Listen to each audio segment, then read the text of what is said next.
Evolution is a term to define only one organism, and that's the self. The self is the universe, the self is the Alpha and Omega, God and infinity. And that's the only thing that evolves, because we are all part of the self. Nothing goes through an evolutionary process alone, or without direct benefit to the whole.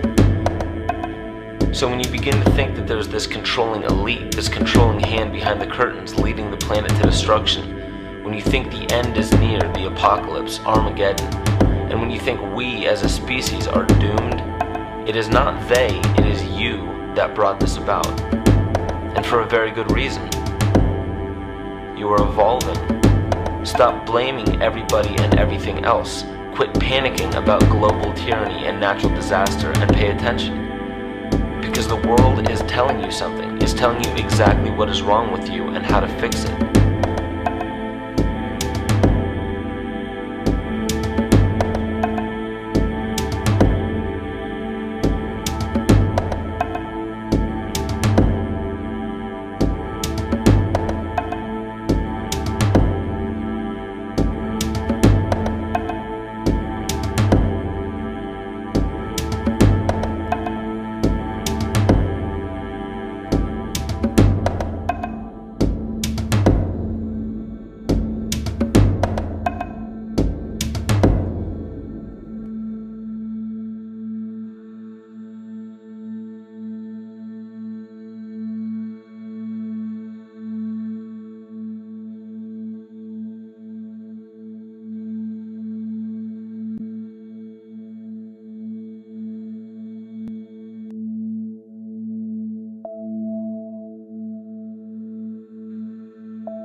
The Earth is believed to have formed 4.6 billion years ago. Within the first 150 million years, it began cooling and releasing gases from the lithosphere, which created the earliest forms of the Earth's atmosphere. Prior to the creation of this atmosphere, the sun's ultraviolet radiation made for uninhabitable conditions. But as the Earth cooled further, water condensed in the atmosphere and oxygen accumulated, making way for organic compounds. This spawned single-celled organisms and then plant life. And down through time, the evolutionary chain continued. And then we arrive at a species that does not seem to fit as well as the rest. Homo sapiens' gestation period of 9 months mimics the 3.8 billion year evolution of all life on Earth. The human embryo repeats the evolution of all species. When the sperm and egg unite, this new creation is a single-celled organism. Within hours, this single cell divides and multiplies more rapidly than any other species. 4 weeks later, the embryo begins to develop gills mimicking aquatic life. A few weeks later, it develops lungs and a tail with reptilian appearance. From there, a mammal is recognizable, and then onto a primate form. It then sheds its laguna, which is the embryonic fur, and at last shows the characteristics of a human child. The human body is a community of approximately 50 trillion cells. Everything the body does, the cell does as well. Cells have respiratory and excretory systems. They feed, feel, think, and communicate with other cells. Trillions of cells make up a single organism called the human body, and billions of human bodies help make up the organism we call Earth. The Earth has more similarities with the human anatomy than you may think. Earth has its own electromagnetic generation, just like the human body. Research has found that a direct current of electricity flows through perineural cells found around every nerve in the body. These pathways are called energy meridians and have been used in the practice of acupuncture for at least 2,000 years. Dating even farther back is the notion of dragon paths or ley lines in which many megalithic structures and stone monuments were erected, marking the energy meridians of the Earth. These energy meridians are generated by the resonant frequencies of the Earth, called the Schumann waves. Each planetary body has its own resonant frequencies and is determined by the circumference and diameter as well as the speed of orbit and rotation. The Earth's resonant frequency starts at 7.83 Hz and ends with the 7th harmonic at 43.2 Hz, correlating with the 7 chakras. Ultimately, the greatest discovery of our Earth is its consciousness. A visible attribute of consciousness is an energetic field that governs the shaping of organisms. Morphogenesis is a scientific term to explain this very shaping of tissues, organs, and entire organisms. Consciousness is the creative force of the entire universe. It has been given many names such as God, Yahweh, Krishna, nature, the field, and divinity. The entire universe is in fact a single living, conscious organism with complete awareness of itself. The reason why it may seem difficult to comprehend this is because our understanding is typically limited by our language. When we hear the term conscious organism, we tend to anthropomorphize its definition. By giving it human qualities, we mistakenly look past what an organism truly is in the first place.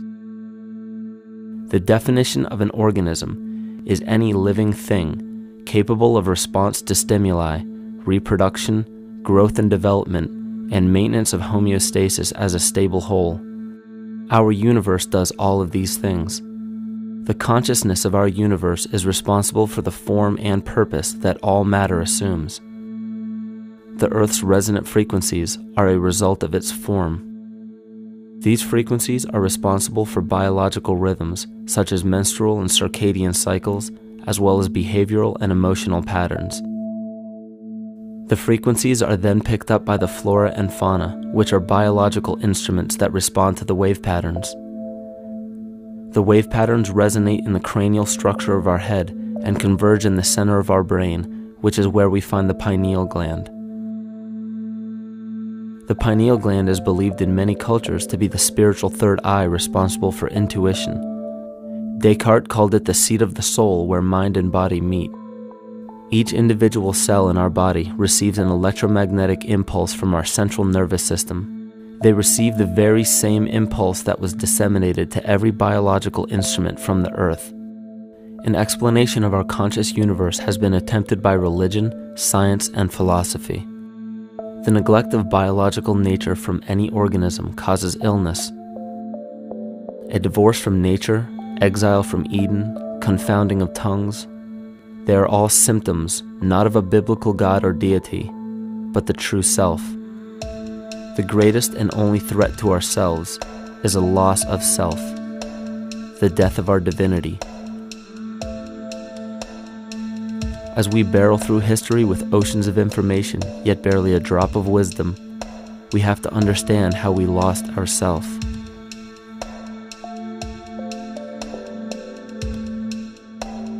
In sacred texts and ancient scriptures left by our ancestors, we find an incredible link between stories of creation, a great flood, the war of the gods, the Messiah dying for the sins of man, end-time prophecies, and similar characters. These correlations show up in myths from cultures that supposedly had no contact with one another due to distance in geography and time. The common thread we find that connects all of mythology has its roots in the stars. One of the most revealing accounts is the battle of the gods in heaven and the ensuing flood.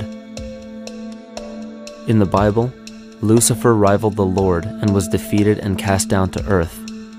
In the creation myth of the Enuma Elish, we find a similar story of Tiamat being defeated by Marduk and cast down to the abyss of Apsu. In chaos, Tiamat, the mother of them both, Apsu and Tiamat's waters were mingled together, meaning that the chaotic waters of Tiamat were somehow mixed with the sweet waters of Apsu. Apsu was the Sumero-Akkadian god of the abyss beneath the earth. Tiamat, also known as Lucifer, was known as a serpent or dragon and was defeated by Marduk. Marduk was the father of Nebo or Mercury, and Mercury is the same mythological character as the Zoroastrian Mithra, the Egyptian Hermes Anubis, and the Gnostic Hermes Christos.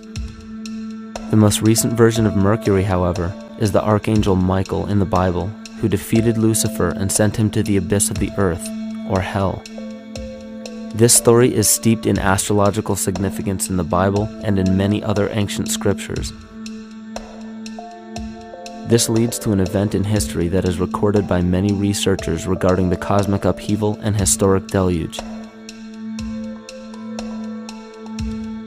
William Commonus Beaumont states, "The flood immortalizes the collision of a fallen planet, later termed Satan, actually a cometary body with our Earth." Consider what this reveals. He postulates that a planet, later termed Satan, fell to the earth, creating the flood we see recorded in the Bible and other myths. Lucifer, or Tiamat, was a planet known to ancient cultures as the Glistening One, the dragon of chaotic salt waters. The light from the sun illuminated this planet's water, which gave it a glow that rivaled the sun's own light, which is where we hear about Lucifer rivaling the Lord. The Lord in this case being the sun, which sustains and gives warmth to the earth. The planet Tiamat, or Lucifer, was destroyed by a cataclysmic event that hurled the watery planet to the abyss of the earth. In the book of Enoch, it reveals, "And behold, a star fell from heaven, and when it fell to earth, I saw how the earth was swallowed up in a great abyss." The myth of the Ute Indians states, "The sun was shivered into 1,000 fragments, which fell to earth, causing a general conflagration. Then Tawats fled before the destruction he had wrought. And as he fled, the burning earth consumed his feet, legs, body, hands, and arms, until at last, swollen with heat, the eyes of the god burst and tears gushed forth in a flood which spread over the earth, extinguishing the fire."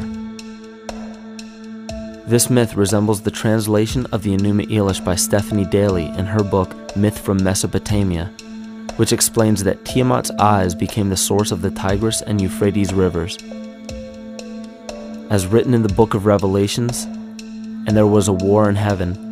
Michael and his angels fought against the dragon, and the dragon and his angels fought back.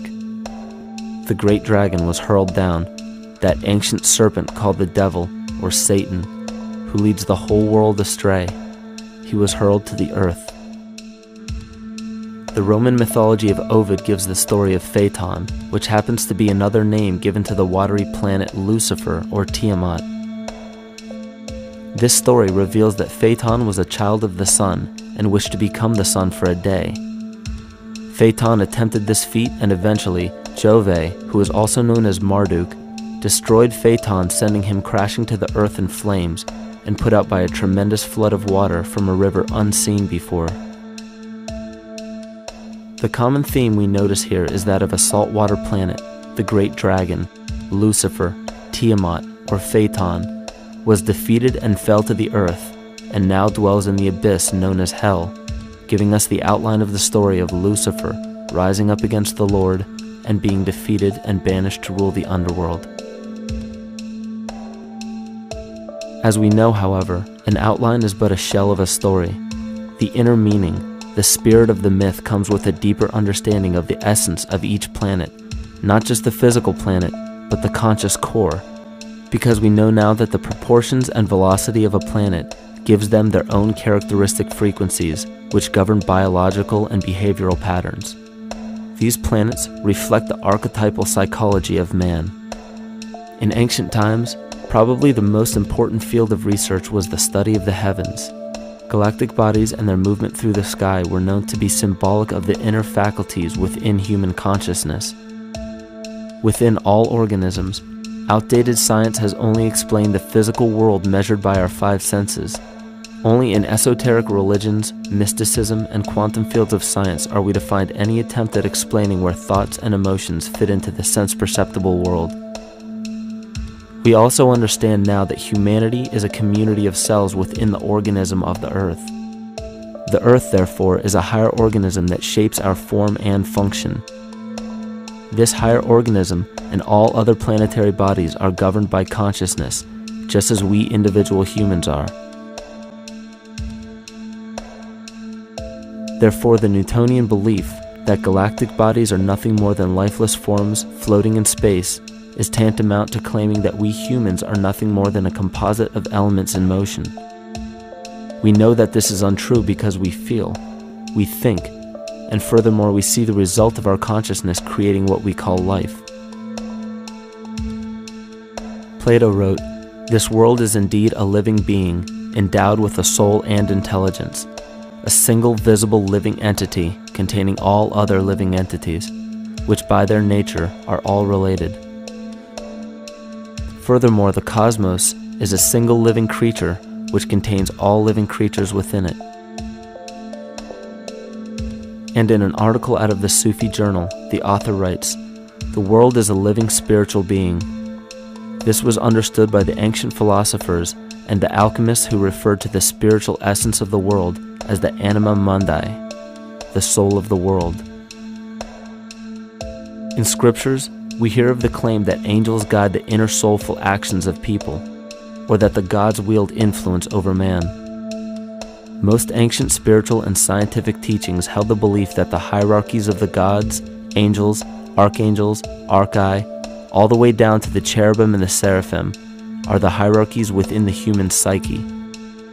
In this way, we must understand that when the whole of ancient myths and sacred scriptures speak of spiritual influence from a higher being, they were speaking of archetypal forces that are inherent within us, not an influence from an external source. This is where we begin to see the relevance of astrology as an ancient form of science that resurfaced in the 19th and 20th centuries under the name of psychology. Friedrich Nietzsche even stated, "As long as you still experience the stars as something above you, you still lack a viewpoint of knowledge." This is astropsychology and maps the inner faculties of the psyche. In pre-Christian times, there were schools known today as the mystery schools or the mystery religions. The messages encoded in the scriptures and ancient archaeology came from adepts of spiritual science. The intent was to teach the initiates the deeper meaning of these myths. What became later termed as Lucifer, Satan, or the devil was representative of the ego, which rivals the Lord, the representative of the self. The true self is the epicenter of a person's entire being. It is the total sum of everything that we are.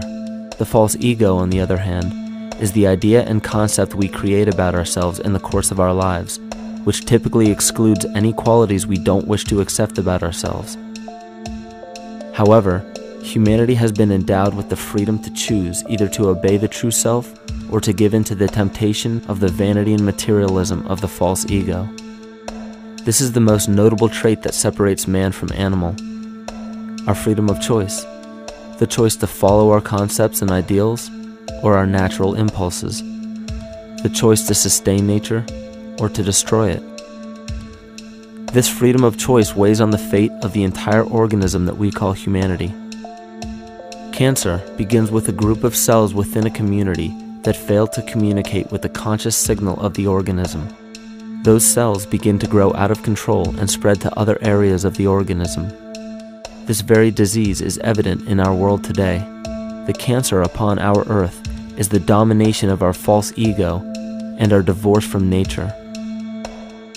Collectively, among every human, vanity leads to segregation and competition.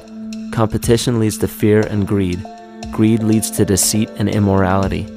And immorality is the breeding ground for illness, waging war on our earth. Every act of hatred and destructiveness in our world begins with self-hate and self-destructiveness. And it all begins with a breakdown in communication.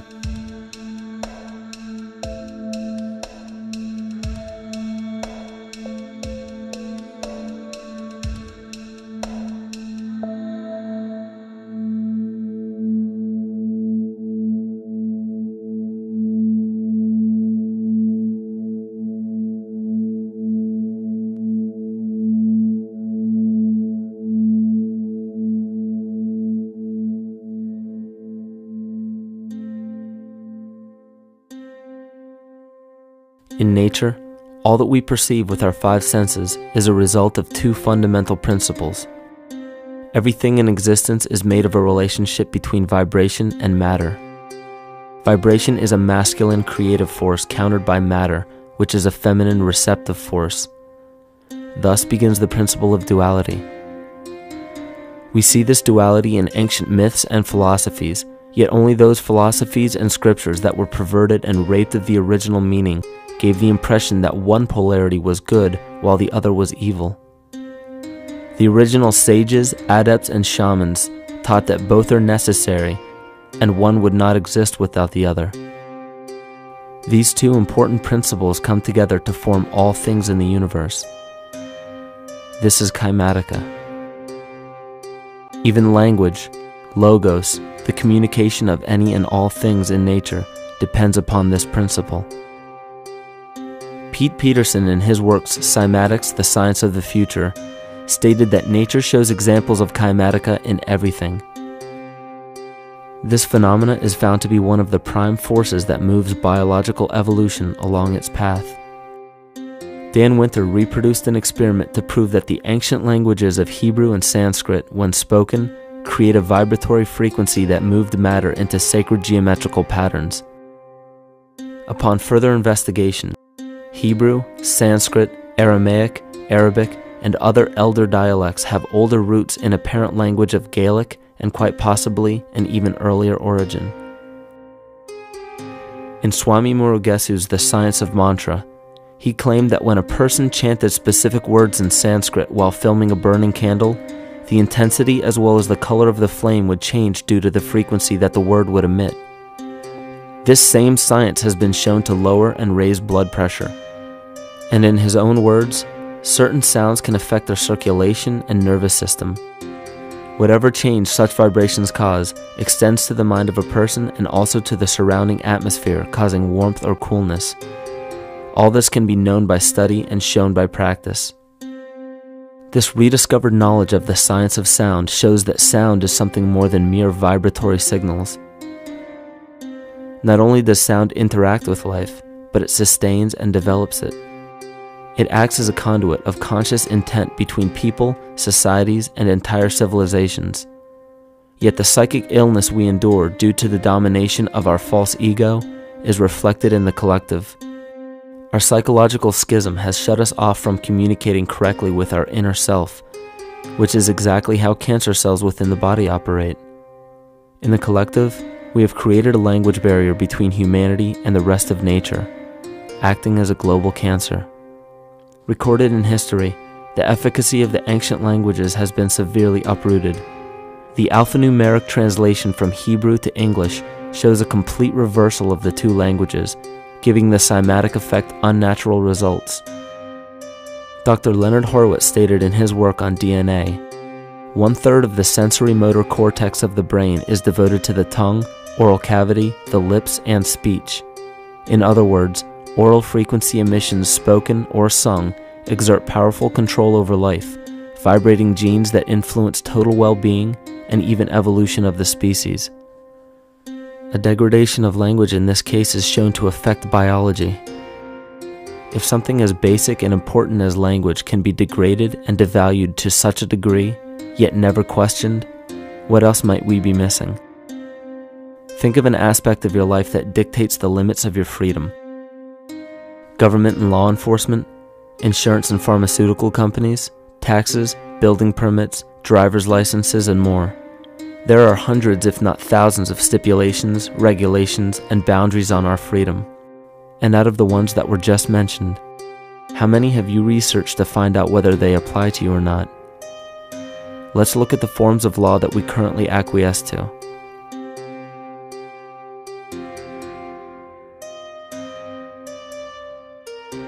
A common misconception among people is that any rule or regulation that governs them falls under one category: law.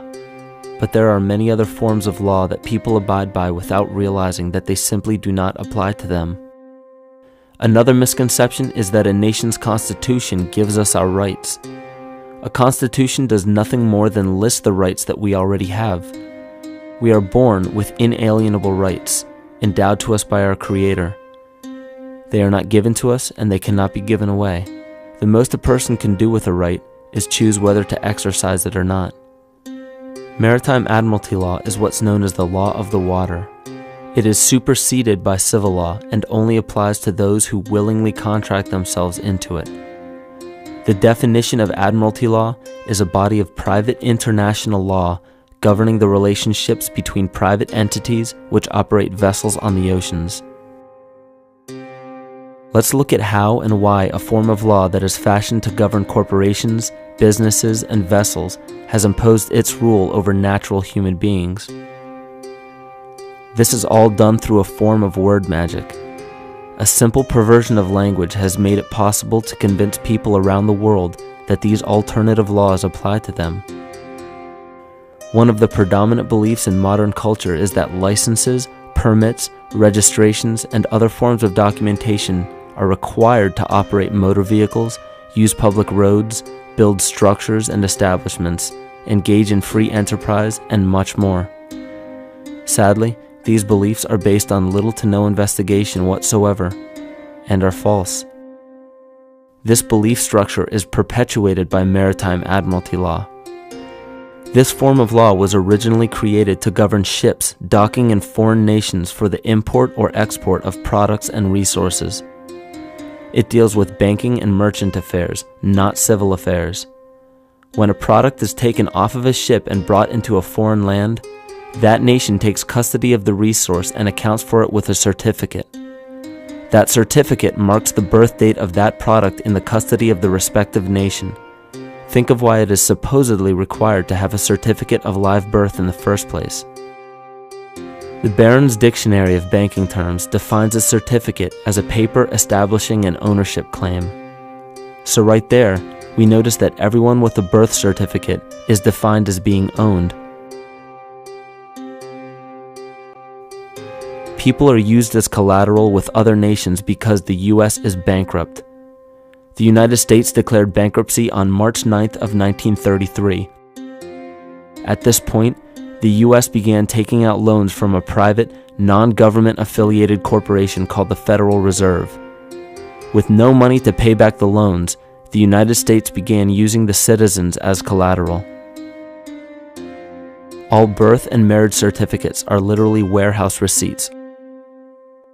Just look at the similarities of warehouse receipts and birth certificates. Both document the date of issue,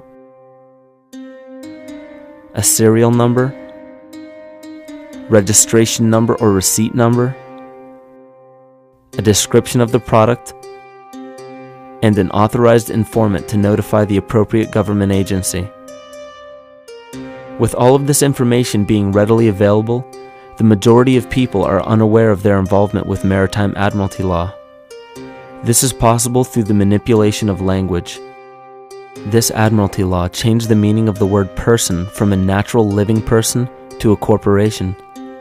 Driver's licenses, vehicle registrations, auto insurance forms, building permits, gun permits, work permits, tax filing documents, birth and death certificates, traffic citations, and many other forms of documentation that were once believed to be absolutely necessary only apply to persons or corporations. Upon signing such a legal document, you are indirectly waiving your rights under the Constitution and lowering your status to that of a corporation that is created with the same exact name as you. The only way to reconcile your true name from the name of the corporation is to take notice that the corporation has its name in all capital letters. This is known as capitis diminutia maxima. You may take notice that your driver's license, birth certificate, social security card, insurance cards, and more use all capital letters to legally represent the corporation with your name, not you. The corporation is known as an artificial person, whereas you, the human being, are known as a natural person. This deception goes even deeper when it comes to the courts that we attend. When showing up to court, you will notice that there are seats for witnesses behind a wooden fence or barrier. The defendant must cross through the entrance to the other side of the barrier where the plaintiff and judge sit. This act symbolizes the boarding of a ship. At this time, business can be conducted in maritime admiralty law.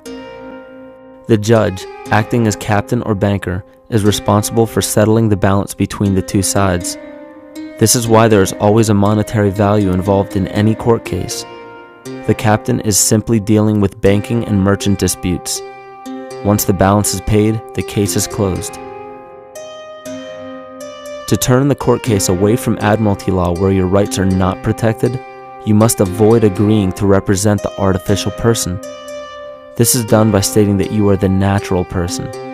You don't have a first or last name because those imply corporate title.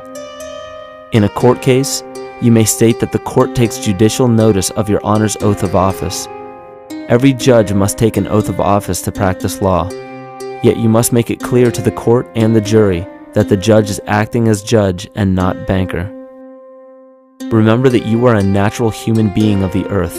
You are not governed by anything but your own consciousness. Laws are created within a society. The society that created the laws we see being enforced today is called the Law Society. Yet the most beautiful part of this entire deception is the fact that we are not part of the Law Society, so their laws do not apply to us. Judges, lawyers, and law enforcement officers, they're all part of a society. Within that society, they've created their own language that's deceptively similar to English. They have these little things called statutes, acts, and regulations that seem like laws, but they really only apply to those within their society. So that basically means all the traffic violations, minimum age requirements, and everything except for damage to another person or their property doesn't really apply to the natural person. Laws only apply to those within the Law Society. The game being played is an illusion. You can simply choose to open your eyes and reclaim the freedom that you were born with, bound by nothing but the limits of your imagination. These are just a few examples of assuring that your rights are being protected. By far, the most important line of defense against this deception is to be aware of the perversion of language, and be absolutely aware of how you form your beliefs and concepts.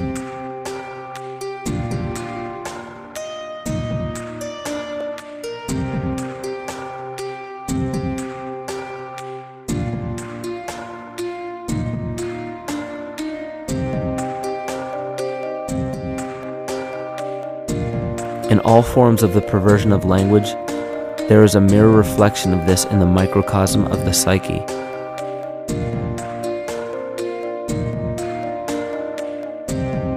And the problem I see with humanity today is we don't truly know ourselves anymore. We have the 9-to-5 job, we have the house, the children, the bills, the television, the hobbies, and the errands that we run every single day, and we eventually begin to believe that this is who we are. But who are we beneath the job title, beneath the status of mother or father, theist or atheist, Republican or Democrat, black or white, man or woman? Who are we? Who are we deep down inside? We don't know, because every time we hear an answer that we don't want to accept about ourselves, we deny it. We'll pass it off and project it onto somebody else and judge them for it. This is repression. And we see what repression can do to us on an individual level, but what about on a collective level of humanity? What happens when the whole world refuses to see what they truly are on the inside?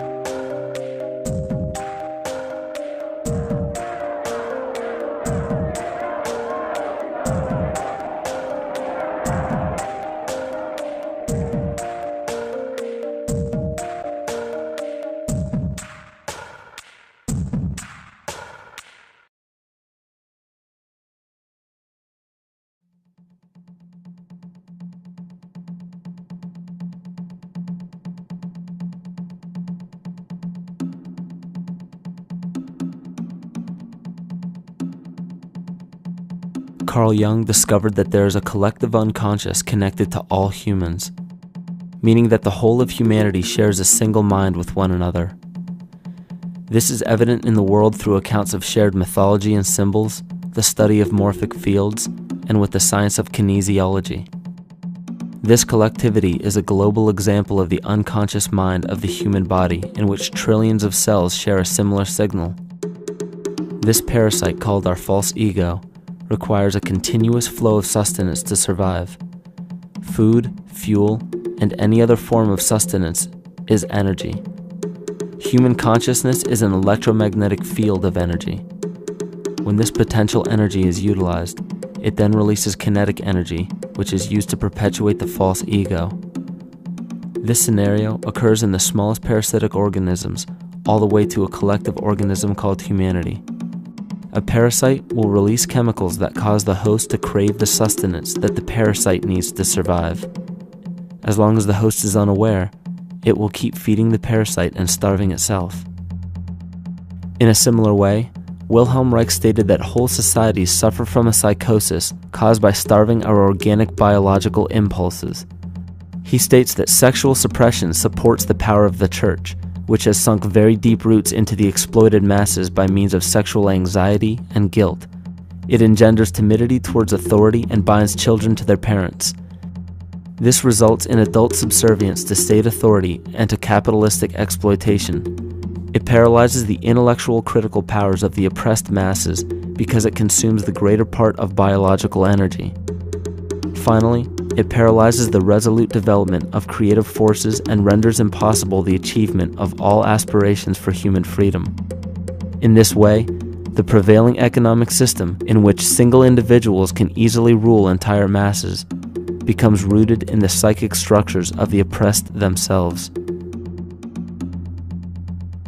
What Reich was showing in this powerful quote is that on a collective level, the suppression of a natural function, whether biological, spiritual, or emotional, will result in an abnormal reaction, a psychic disease.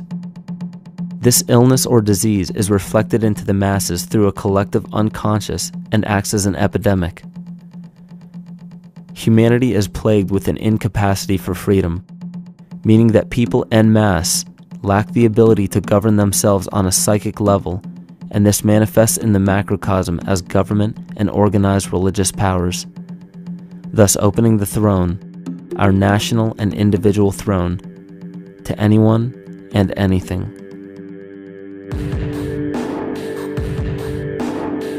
Enter the infamous rulers of the earth, the patriarchs of civilization, political, social, economic, and spiritual dictatorship, psychic tyranny. This simple illness within our psyche, this lack of responsibility and neglect of basic human freedom, has made way for every tyrant that has ever held rule over people on this planet.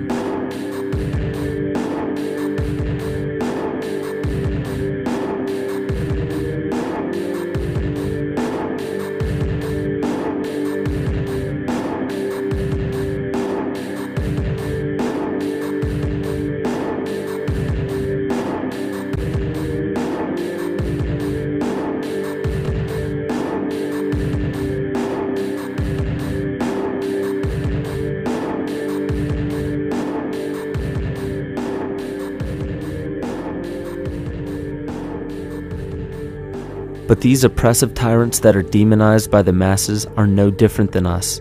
In fact, they are one with us. In the book The Prophet by Khalil Gibran, he poetically states, "I say, as the holy and the righteous cannot rise beyond the highest which is in each of you, so the wicked and the weak cannot fall lower than the lowest which is in you also." Every one of us has the capability to commit the most horrifying sin or show the most beautiful compassion to our fellow man. This is the very definition of an illness within the psyche and soul of man.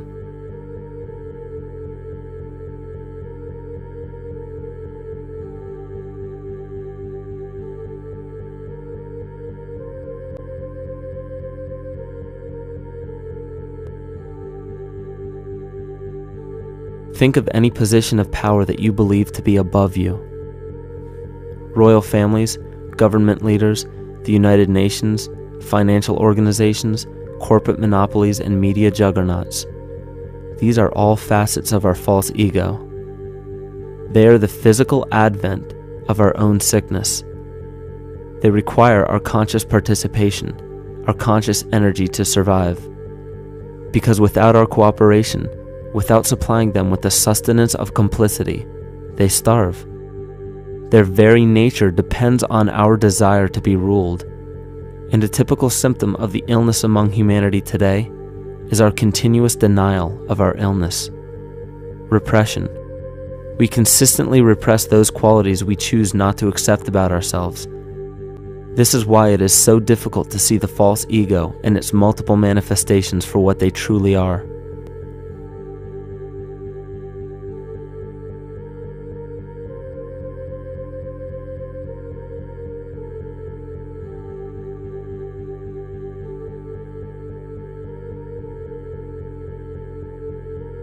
This is the very nature of the false ego. It acts as a red herring to distract us from the freedom we truly have. For this psychic parasite to survive, it must supply us with a chemical that will cause us to remain dependent upon it. In this case, the sustenance is our conscious energy. And in order for us to feed it to the parasite, the chemical of fear causes humanity to crave protection and defense.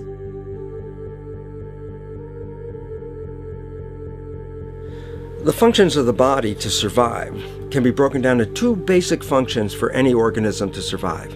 You have to be able to grow, maintain yourself, take care of your biology, but you also must be able to protect yourself, so that if you're just growing and you can't protect yourself, you'll become food for something else. So the survival involves a balance between growth and protection. Through the history of human civilization and through human evolution, we recognize that our nature is to be in a state of growth, and that our protection is only supposed to be used to, help us out of that threatening moment. You can't be in growth and in protection at the same time. So the significance is, when we see a need of protection, the stress hormones in the body shut off the blood vessels in our viscera or gut, which is the part of the body for growth. Well, the issue is, if you took the blood from the viscera and moved it out to the arms, then you left no blood in the viscera. That means no growth. But you're ready to fight. And when your fighting is finished, then the blood returns back to the viscera and you grow again. But in the world that we live in today, it's 24/7 fear.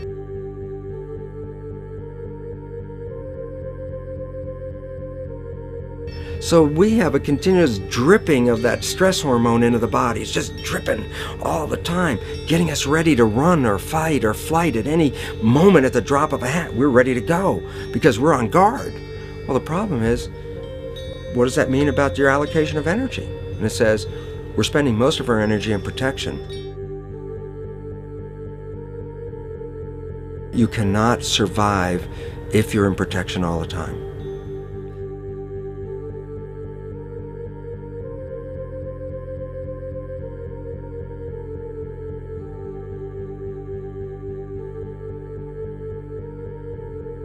And if the parasite can control the nature of the fear, it can then create a fear among us that only it can defend us against. A recent physical manifestation of this comes from Zbigniew Brzezinski, former Secretary of State who also supported President Barack Obama.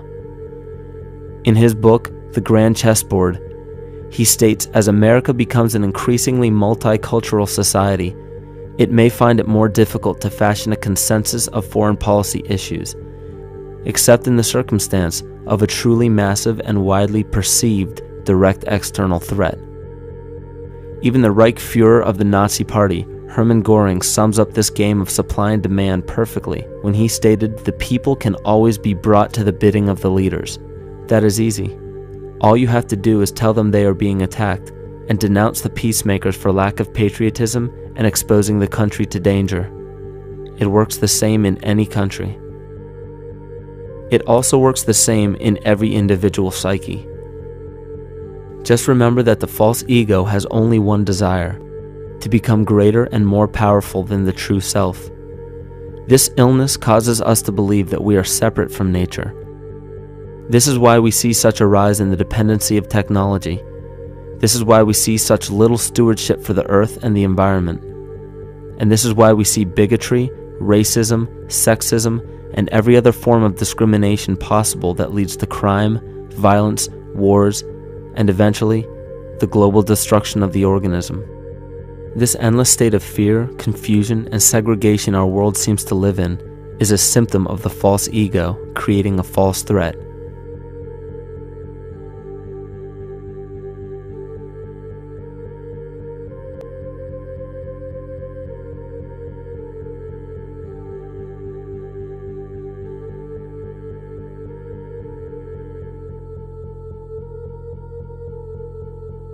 many of the United States presidents have blood relations with each other.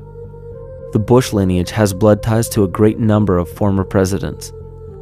George Washington, Millard Fillmore, Franklin Pierce, Abraham Lincoln, Ulysses Grant, Rutherford Hayes, James Garfield, Grover Cleveland, Teddy Roosevelt, William Taft, Calvin Coolidge, Herbert Hoover, Franklin Roosevelt, Richard Nixon, and Gerald Ford.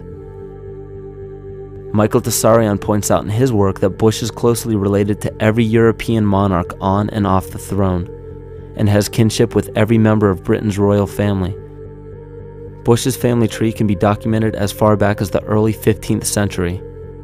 He has a direct descent from Henry III and from Henry VIII's sister Mary Tudor. He is also descended from Charles II of England. And we also find that George W. Bush is a direct descendant of Godfrey de Bouillon. Godfrey was the first king of Jerusalem after he recaptured it from the Saracens, which was the name for the Islamic faith during the Middle Ages. It is interesting to note that the current occupation of the United States in the Middle East was re-established by the same family, George Bush Sr. in 1991, and again by George Bush Jr. in 2003. George Bush Jr. is then found to be a cousin to both opposing candidates of his 2 terms in office, Al Gore and John Kerry. Democratic President Barack Obama also has blood ties with George W. Bush, as well as Gerald Ford, Lyndon Johnson, Harry Truman, James Madison, and the British Prime Minister Sir Winston Churchill. On the opposing side of the 2008 presidential ballot, John McCain is descended from Robert the Bruce, King William I of Scotland, and also Godfrey de Bouillon. Probably one of the most interesting facets of the bloodline relations is the fact that the whole British royal family has descent from the Muslim prophet Muhammad through the Arab kings of Seville. This bloodline was passed through the kings of Portugal, Castile, and eventually down to King Edward IV.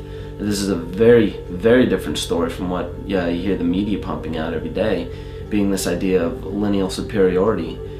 It's completely debunked according to the foremost authority of aristocratic lineage, Burke's Peerage. And this just goes to show that there's the true story, and then there's the manufactured illusion, the front that's given to the public.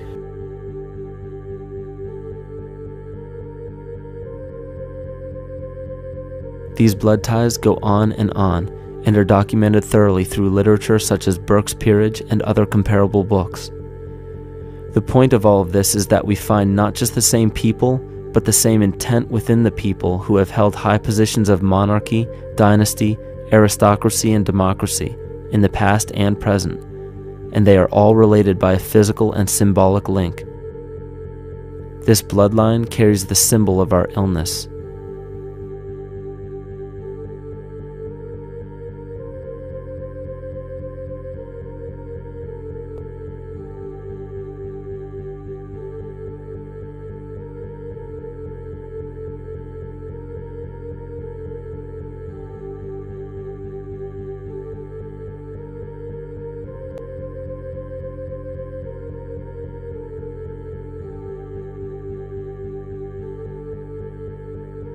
The symptoms of our psycho-spiritual illness are the wars, terrorist attacks, artificial or man-made disasters, and leader figures.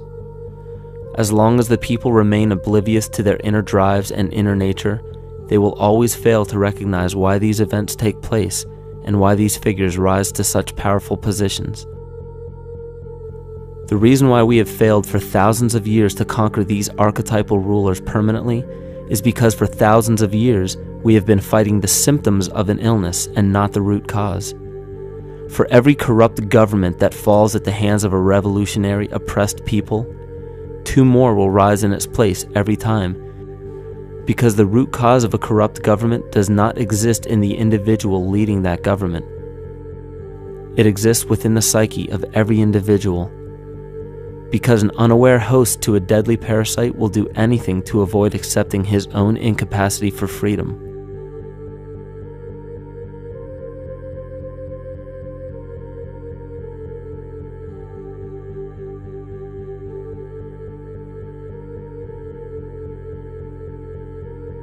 We are so bereft of sanity in this world that those few who simply stop projecting onto others and begin facing their own demons are seen as neurotic. An article written in the 1950s states that studies showed that individuals who had been isolated from their familiar social and cultural environment became neurotic. This shows that when those individuals had no object to identify their darker emotions with, they began to see these things in themselves, that which they refused to recognize before, and were unaware of why they appeared and how to cope. Facing our true inner self is virtually unknown in our world today. This is why no matter how many civilizations rise and fall, it is our collective consciousness that creates our governing apparatus, not individual people.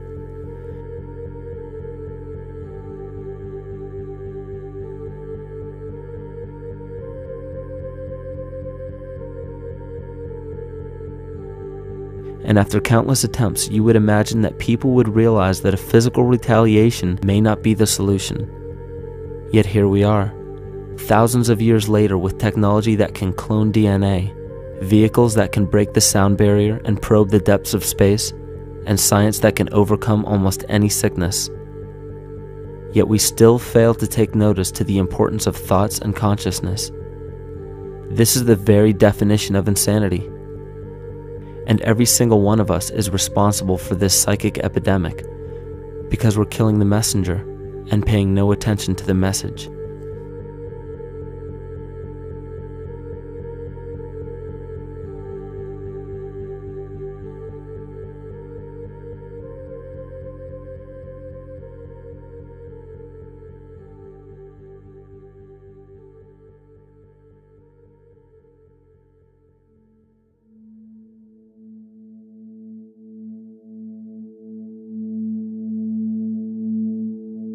During the 1990s, 3 Nobel laureates in medicine advanced research that revealed the primary function of DNA lies not in protein synthesis as widely believed for the past century, but in electromagnetic energy reception and transmission. Less than 3% of DNA's function involves protein manufacture.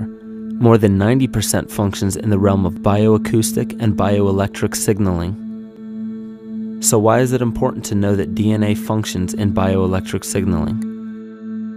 HeartMath Institute has discovered the heart and brain maintain a continuous two-way dialogue, each influencing the other's functioning. Although it is not well known, the heart sends far more information to the brain than the brain sends to the heart, and the signals the heart sends to the brain can influence perception, emotional processing, and higher cognitive functions.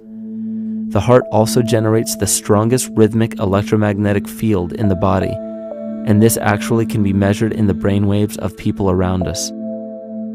We are quite literally an electromagnetic expression of our highest cognitive function. The behavior of electromagnetism is evident throughout the world as dualism. All matter contains a negative and positive charge, which means organisms are built upon this foundation. The natural homeostasis of any organism is a balance of both polarities. Furthermore, research on emotional energetics shows that the heart's field is a carrier of emotional information and a mediator of bioelectromagnetic communication within and outside the body.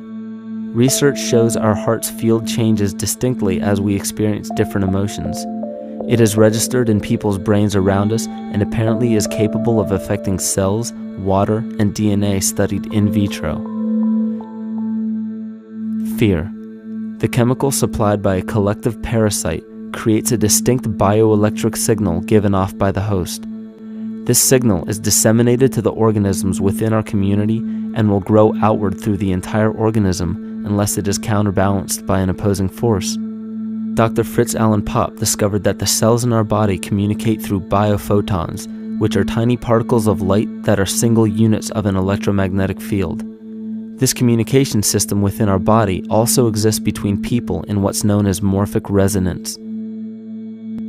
This was known by the shamans, sages, and adepts of antiquity. These teachings were commonplace in prehistoric cultures. It wasn't by sheer chance that artistic expression and rituals were the cornerstone of every ancient civilization. Art was used as a personal method to exercise the shadow content of the psyche and introduce it to the conscious mind. This was very literally viewed as psychic therapy. Ritual was based around astrological dates. As we've learned, the study of the stars and planets reflect our own astropsychology. The shamans would perform rituals on astrological dates that would correlate with a circadian rhythm or a psychological cycle. These rituals kept the human participants aware of their inner self and prevented the repression of psychological content. As long as people were facing their inner demons and accepting them as their own, they were not collectively projecting them into the physical world. If you bring forth what is within you, what you bring forth will save you. If you do not bring forth what is within you, what you do not bring forth will destroy you. The progeny of our psychological disease began growing rapidly after a series of catastrophes forced the collective into a somatic state of fight or flight. This lowered the immunity of the population by introducing a state of immense stress. Our body becomes more susceptible to illness under stress. In this manner, humanity fell ill when entire bodies of land were swallowed up by the floodwaters. This uprooted many tribes, chiefdoms, and civilizations from their homes, and their ritual practices that were used as a conduit for psychic wellness were put on hold in order to survive the catastrophe and seek new homes. The shamans were spread to many new areas of the world. This information has been suppressed. We are made to believe that advanced civilizations such as ancient Egypt and the Mayans of Mesoamerica came about with no prior rudimentary remnants or evidence of evolving intellectual artifacts to bring them to their peak. We are meant to believe that their incredible knowledge of mathematics, astrology, agriculture, economy, polity, and architecture came out of nowhere. This leads many researchers today to the understanding that the origins of these civilizations have been suppressed. Not surprisingly, the force that has guided the suppression of this knowledge comes from the exact bloodline of the political and religious leaders stated previously. These are some of the notable book burnings and suppression of important texts in our history.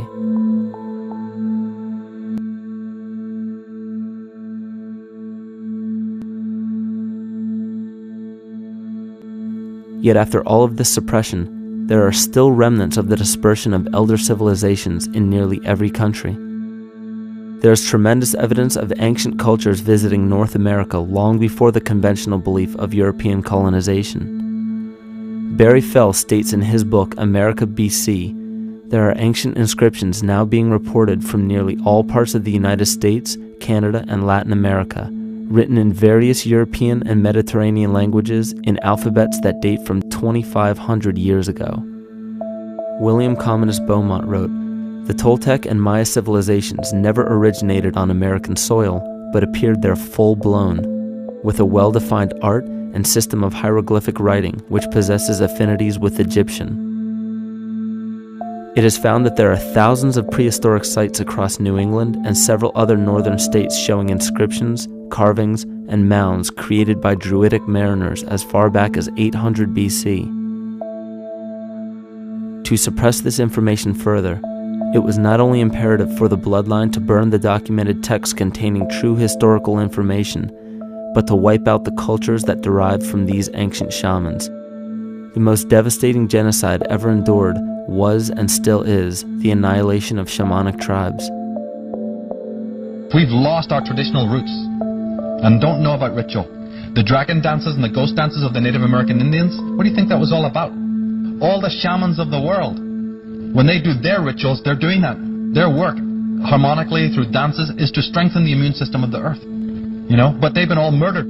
So that was why in the 17th century, exactly the same period I'm talking about, there was an all-out agenda that when you come across indigenous people, you annihilate them. Columbus was sent on his expedition along with agents of the crown to disrupt the lives of the natives and seize mineral resources. He visited every island in the Caribbean, depleting the gold and taking as many slaves of the native Taino tribe as possible. 5 million natives were murdered within 3 years, according to Leah Trabeck. Within 15 years, the Arawak tribe of 250,000 was completely wiped out. The population of the United States prior to European contact was greater than 12 million. 4 centuries later, the count was reduced by 95% to 237,000. From 1494 to 1508, over 3 million people had perished from war, slavery, and the mines. Who in future generations will believe this? I myself, writing this as a knowledgeable eyewitness, can hardly believe it. My eyes have seen these acts so foreign to human nature, and now I tremble as I write. Another agent of the false ego bloodline was Hernando Cortez, who decimated the Aztec tribe and plundered their mineral resources. This again was the case through Cortez's second cousin, Francisco Pizarro, who conquered the Incan Empire in Peru. These atrocities are seen throughout Africa, New Zealand, New Guinea, East Timor, and are still seen today in Canada. This was a deliberate attempt to bury any surviving remnants of the ancient world and our true history. It is a naive mistake, however, to categorize and blame everything and everyone involved with politics or religion for this suppression of knowledge. It is only natural for people to crave spiritual understanding when there are so many manufactured missing links and perversions in the spiritual text today. And due to this void of spiritual wisdom, honest and moral people who are simply trying to understand their place in this world become the prime consumer market for those who wish to exploit this vulnerability. The ego is something that is it's insecure. It's something that is in need of control. The ego actually is an inferior thing, but it's trying to act like it is something that is superior. Hence this schism occurs between the ego and between the unconscious or the self. There's a kind of a messiah complex at work here as well, I feel, that we project the savior type ideal on someone, and we expect them to save us, and we're not willing ourselves to kind of deal with this and get to the root of why we perhaps feel insecure, or why we feel we don't have enough power to run our own lives, basically. If we look at the New Age movement, for instance, which is another kind of trap in all of this, where people might end up actually. They're looking for something so bad that they're taking all these things that are handed to us or to them, but it's not really based on any real understanding. It's still kind of coming from a religious type of perspective. People are genuinely seeking something new. They're genuinely seeking a new type of spirituality, or to better themselves, or to change something, but this is being hijacked. And what they actually do is that they lead you into another type of group mentality or New Age religion, whatever it is, and people still are not able to kind of really break free from that and follow their own journey or their own path, which I think is very important in all of this.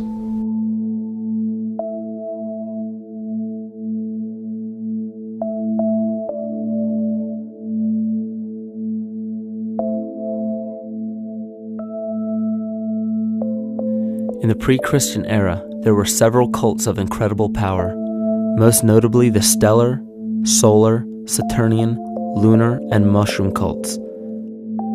It is simple to see that worshippers of the lunar goddess comprised of the lunar cult. The worship of sun gods were indicative of the solar cults. The Saturnian cult, which consisted of Phoenicians and Canaanites, worshipped El or Eli. The biblical exodus of the Hebrews from Egypt showed that they entered Canaan and merged the lunar cult of Isis, the solar cult of Ra, and the Saturnian cult of El to form Isis, Ra, El, Israel. The old Israelitish cult and mythology, the Yahweh worship, the patriarchal legends, the sojourn in Egypt, and so on, are rooted in the religion of the sacred fungus, developed from the underlying fertility philosophy of the ancient Near East. The Jewish mitre, Muslim turbans, and military berets are derivations of the symbol of the mushroom cult. One of the first and most prominent, however, was the stellar cult, and a number of these ancient cults were created for shamanic purposes and earthly stewardship, yet some were taken over with different intentions. Just as you would imagine in any establishment of power, smaller cults formed within the main cults to worship individual deities. The cult of Mithras and the cult of Dionysus are two examples. You still today can see the Mithraic or Phrygian cap on the symbol of the seated Liberty Dollar, the coat of arms of many countries, the reverse side of the flag of Paraguay, the seal of the United States Senate, and even involved in the solar cult holiday that we now call Christmas. In the cult of Dionysus, many festivals were celebrated, such as the Greater Dionysia, celebrated in Athens around the spring equinox. The foremost event in this festival was the Thymelic contest, in which poets, musicians, and entertainers performed in an open-air theater. Musicians did not have to pay taxes, and members of the Artists Guild did not have to participate in military affairs. The cult of Dionysus is still alive to this day as the entertainment industry.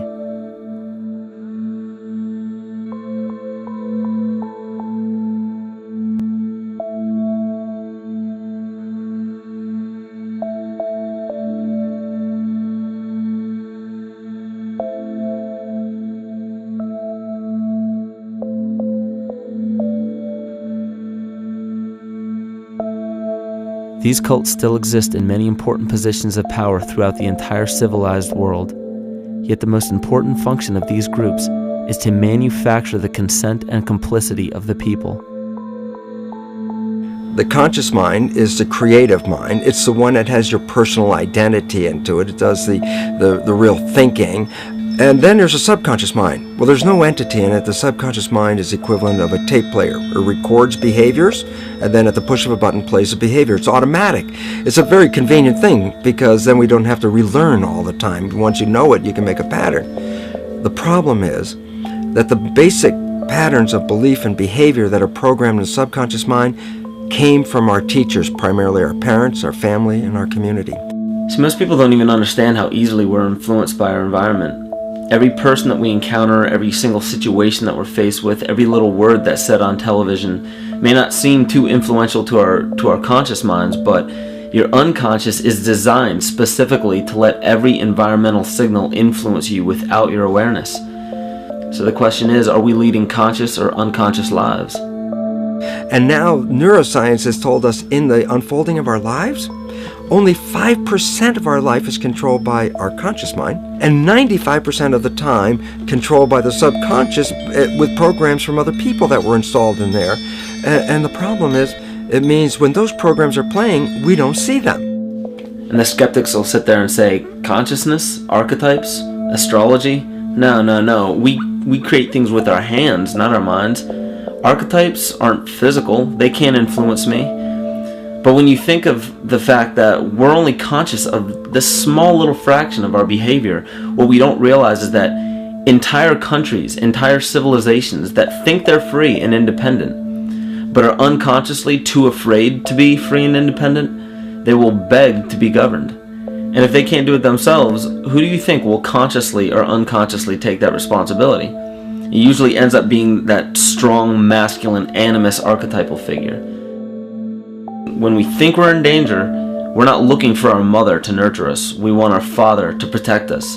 And right on cue with the age of fear, this age of catastrophe, the age of this parasite, we see masculine domination. And one of the primary conduits for giving our responsibility and our conscious energy away is money. We surely don't want to admit that our dependency on money is flawed, because that would imply that the fault is our own. And God forbid we take responsibility for our lives, so we blame the money. This is the cornerstone of the entire illusion being built around us by the false ego. Money is said to be the root of all evil, yet it cannot be evil because money is only a symbol. Symbols carry only the faith and spirit of the observer. This means that the symbol of paper money evokes and surfaces the evil intentions and inherent flaw of our false ego. Money only exists because we agree to accept it as valuable. And to further illustrate our incapacity for freedom, we've given the control of our faith-based money to a private corporation instead of the federal government. There is no law stating that we have to use Federal Reserve notes as currency. We choose to because we fear the alternative: independence.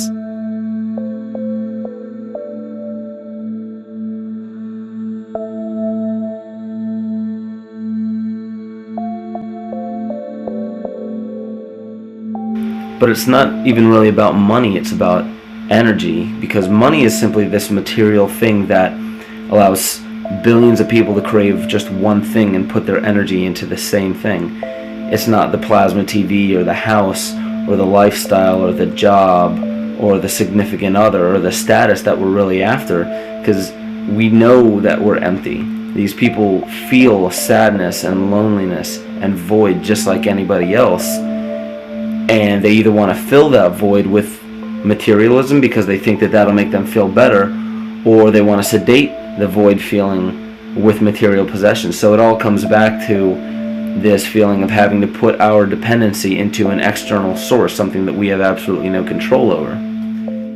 What we're seeing right now is with all the competition of each other destroying each other, wars, competing for material existence, raping the planet and tearing it apart to get some pieces of it to hold in your hands and say you won the game.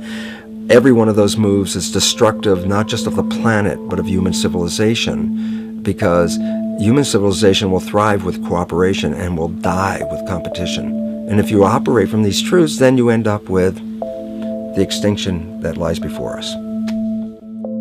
You see, we all have demons, so to speak. We all have inner demons in our lives, but we expect to see devilish monsters or dark apparitions when you think of a demon, kind of like what you'd see in the cinema. But our demons are really the people in our everyday lives, the people that we argue with, the people that we envy or hate, the ones we physically or emotionally harm in some way, shape, or form. And it's not because we envy or hate qualities in these specific people as much as we hate the fact that they remind us of ourselves. They reflect qualities about ourselves that we wish we had more of, or that we wish we didn't have at all. So what do? We alleviate that pain, not by fixing or fighting our own demons, but by harming the people that remind us of our demons, by harming the people that remind us of the things that we don't like about ourselves. And when we become frustrated that we're not in control of our emotions because we don't really know what's affecting our emotions, we take it out on others. We take it out on absolutely anything else that can show us or act as a catalyst for our hatred. And so we do the same thing to animals. Animals are perfect because they can't defend themselves.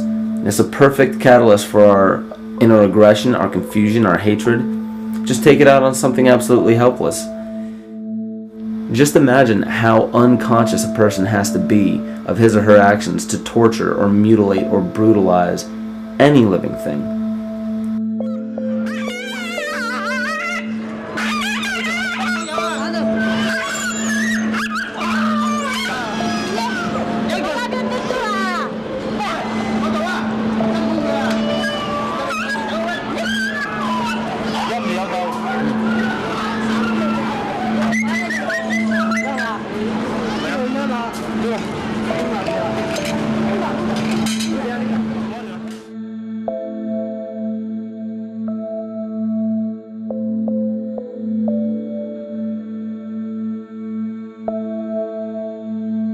The goat's down and he'll be here and we can, ouch, Ooh, he bit you. bit of his tail.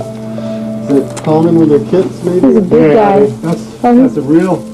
Think of the lack of compassion you must have towards life in general to be able to feel no semblance of sympathy towards entire populations, let alone just individuals or individual animals, entire populations of species that are bred specifically for the purpose of commodity. But I'll tell you what's even more dangerous is not so much the people carrying out this cruelty, because that's already been established. That form of hatred and cruelty has already been established and it's already known. What I'm really worried about is the people who are against inhumanity, the people who are against animal cruelty and feel self-righteous enough to think that it's justified to inflict harm or even wish harm on these people. Because those are the people who take unconscious cruel behavior to a whole new level of conscious cruel behavior that's perfectly acceptable in their minds, because they feel that it's their job to bring other people to justice, like they're an authority figure of some sort. Those are the people who will have a much harder time figuring out why they harbor so much inner hatred and resentment. They don't seem to realize that it's just another form of the same exact hatred. So to keep from facing our inner demons consistently, what do?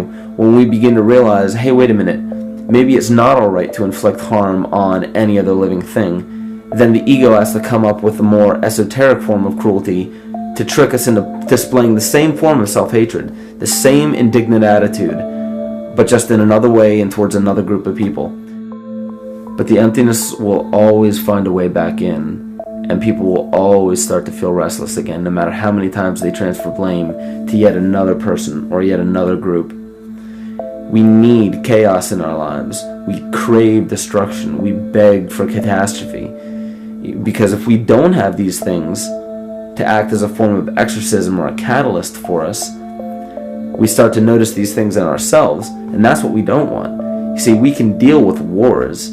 We can deal with terrorism. We can deal with stock market collapse and economic collapse. We can deal with these things. But once we start to notice this chaos within ourselves, that's what we're really afraid of.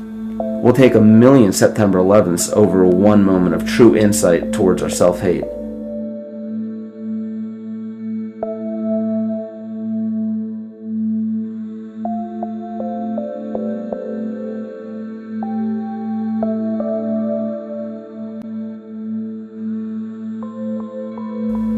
And you know, the most interesting part of all of this is we encounter things every day, every single day, that we either accept with open arms or that we reject violently. The interesting part is not really what we're accepting or rejecting as much as what it is inside us that makes us feel compelled to a certain thing or repelled from a certain thing. There's this fundamental dual behavior of muscular strength or weakness, attraction or repulsion. And what's interesting about this is when you realize that consciousness, awareness, that intangible essence that animates all matter into what we see around us as life, that is where you will find the origin of this dual behavior. It's been explained as the inhalation and exhalation of Brahma, the contraction and the expansion of Ahriman and Lucifer in an anthroposophical setting, the active and the passive qualities in electricity, the masculine and feminine qualities, yin and yang, existence and nothingness. These are all ways to explain the same behavioral process that begins with awareness, it begins with consciousness. And if you get rid of all the images and concepts in our minds of these sayings in your head and just try to feel the difference between the two polarities, you'll begin to notice that all of the different scenarios and possibilities that are playing out in the world all spawn from this common origin. You'll have 1,000,000 people telling you why the Bible is supposedly the Word of God and that you should follow it word for word. And then you'll have another 1,000,000 claiming that it's a form of mind control and not to believe any of it. Everybody will tell you to beware of this or watch out for that. This is good information, this is bad information. And I just have to wonder, what makes anyone an authority figure enough to say that something is true or false? And why are you denying or accepting anything based on the suggestion of another person? Why aren't you making that decision for yourself? Information is information. There's no such thing as good or bad information. It's all what you do with it. I say let everything be your Bible. Give every piece of information, every person, every event or scenario or situation an honest and open mind. Because then it's your responsibility to respond to it in the way that you choose. Not following the herd, not following convention, it's your responsibility. And that's the point when, no matter how many people tell you you're wrong or right, you're not dependent upon their approval. If we at least question our own actions, question our own thought process, and make a conscious decision to what we feel is right every single day, that's what I believe to be divinity. That's true shamanism. And that, to me, is what it really feels like to be alive.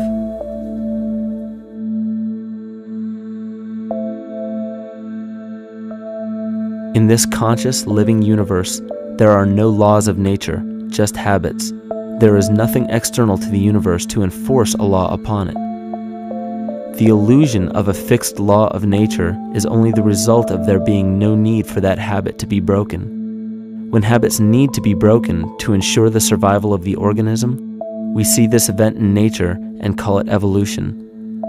The collective mind shapes our evolution. And a great example of this is the experiment done by John Cairns in 1988. His team put lactose-intolerant cells in an environment with only lactose for food. Under a law of nature, every one of these lactose-intolerant cells would have died. But surprisingly, they all survived. Every one of them understood the problem that they were facing and replaced the defective lactase enzyme with a functioning one to utilize lactose for food. If a cell has the ability to decide how and when to evolve because it's facing extinction, then anything can. The existing beliefs are that a human body is a biochemical machine controlled by genes, and therefore the behavior, emotions, and character of our biology, our health, our lives, are controlled by genes which we don't control. So this is what we taught people. You're a victim. Genes control your life. You didn't pick them. You can't change them. The genes you end up with program what's going to happen. My experiments on stem cells, which I started in 1967, I'd isolate one stem cell, put it in a petri dish, and then it would divide every 10 hours. So I took all the cells, split them up into 3 groups, and then just put them in 3 petri dishes. And then I changed the growth medium, the constituents of the environment, in each of the 3 dishes. In one dish, the cells form bone. The second dish, they form muscle. And the third dish, they form fat cells. What controlled the fate of a cell? And the first thing you have to say is, well, wait, they were all genetically identical when they were put in a dish. So obviously the genes didn't control it because they all had the same genes. What was different was the environment. And all of a sudden in my career, it said, oh my gosh, here I am teaching genes control life, and the cells are telling me genes respond to life. And since you can control the response, you can control your life. It's how you read the environment, how your mind perceives the environment. And if you understand this, then you could lead yourself to the most wonderful expression on this planet, to be fully alive and fully healthy by just how you respond to the world.